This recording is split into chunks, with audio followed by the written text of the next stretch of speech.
little girl rips them off all the time.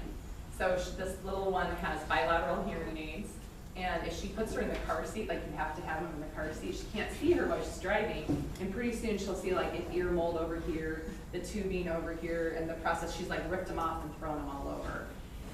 And so some of the parents, they just get frustrated because little kids, they pull, you have to put it back on, you pull, you have to put it back on, you pull. Some parents just get frustrated with it. And I think that's one of the biggest things.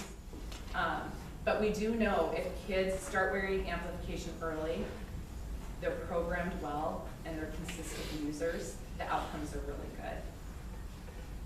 But it's just keeping them on. Yeah. Do parents ever have to worry about like financial, like when buying these technologies and stuff? Yeah. It's expensive. Hearing aids typically aren't covered, and hearing aids can be anywhere from cheaper version, $2,500 to $10,000. So just think about that if you had to do that. And I have one family that I work with, 4 of their kids have hearing loss, and they all have some sort of technology with it. So kind of interesting with that. In the state of South Dakota, there is some assistance with it. There is a hearing aid bill, so that if you are, let me think about this, you're 400% of the federal poverty level, then you can get some assistance with hearing aids. So I think you have to make, as a family, less than $100,000 a year to be able to get assistance. And you can go through a program in South Dakota to get help with that. And then there is a cochlear implant bill that you can get assistance with. If your insurance doesn't cover it, then you can go through this bill and it will help pay for cochlear implants. So there are some things out there, but it's almost like, so you can get Medicaid. If you're Medicaid, you get that stuff for free through tax dollars, right?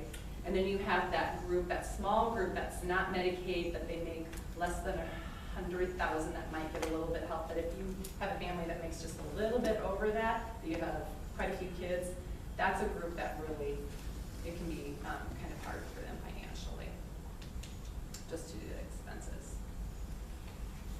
I feel like it would really be a lot more practical to learn ASL for those families, but like that's a really big commitment for a parent. Like, do you have resources for teaching parents ASL?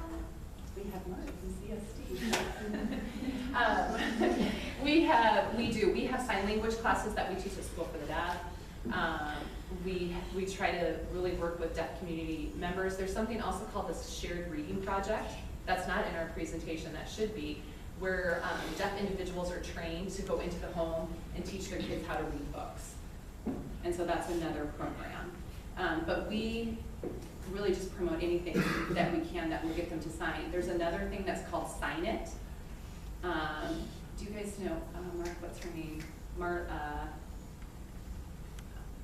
Rachel Coleman. Rachel Coleman. Rachel Coleman has a program, and I don't know if you've ever watched Signing Time videos. She's the one that has tapes around her fingers, and she signs all these kids' videos. She has a program now, any child that's under the age of 3, she's put together a whole sign language program just due to the fact that the expense of sign language classes and lack of access in rural areas to sign language classes, that you can stream all of these lessons for free.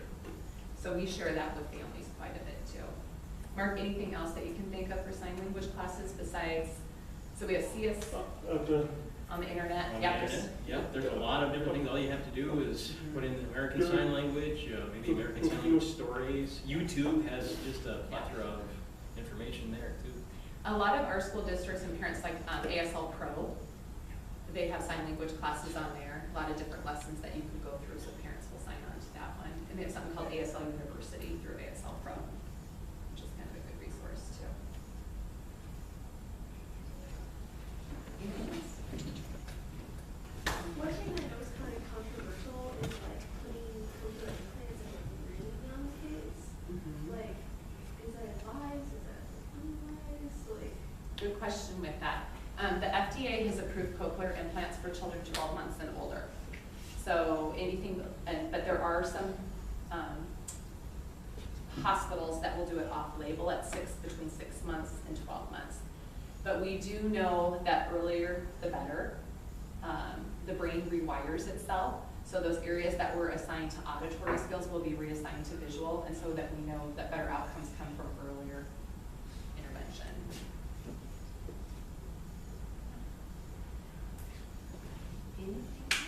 Okay, awesome. Thank you guys for letting me come chat with you. I appreciate it. Sure, thank you, everyone. Thank you, Laura.